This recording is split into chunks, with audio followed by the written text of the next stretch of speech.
लग्नानंतर होईलच प्रेम मालिकेच्या आजच्या भागामध्ये प्रेक्षकांना आपण पाहत आहोत की आता मंगळागौरीसाठी नंदिनी खूप छान अशी सजून धजून तयार झालेली असते. तिला पाहता क्षणी जेव्हा एक क्षण असा स्तब्ध होऊन जातो आणि तिलाच पाहत राहतो.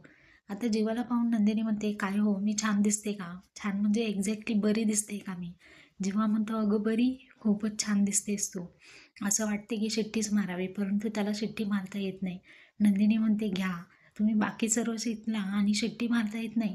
जेव्हा म्हणतो, अगं माझ्या आजींनी मला शिकवलं नाही, कारण होणाऱ्या बायकोकडून मला शिकायचे आहे ना, शिकव तू मला. आता नंदिनी म्हणते, हो खूप सोपं आहे, आणि त्याला शिट्टी कशी मारायची हे शिकवत असते. तेव्हा ती स्वतःचे जे 2 बोटं असतात ते जीवाच्या तोंडामध्ये देते आणि जेव्हा परफेक्टली त्याला शिट्टी वाजवायला येते आणि त्याला खूप आनंद होतो. नंदिनी म्हणते, हो जमलं की तुम्हाला.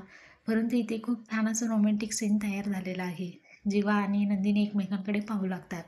आता नंदिनी लाजून निघून जाते. तर जीवा म्हणतो, चकाचक बाई असं म्हणून मागे येऊन तिला स्वतःच्या हाताने तो आता शिट्टी मारायला शिकलेला असतो आणि पाहून हसतो आणि म्हणतो, किती छान दिसते आज चकाचक बाई.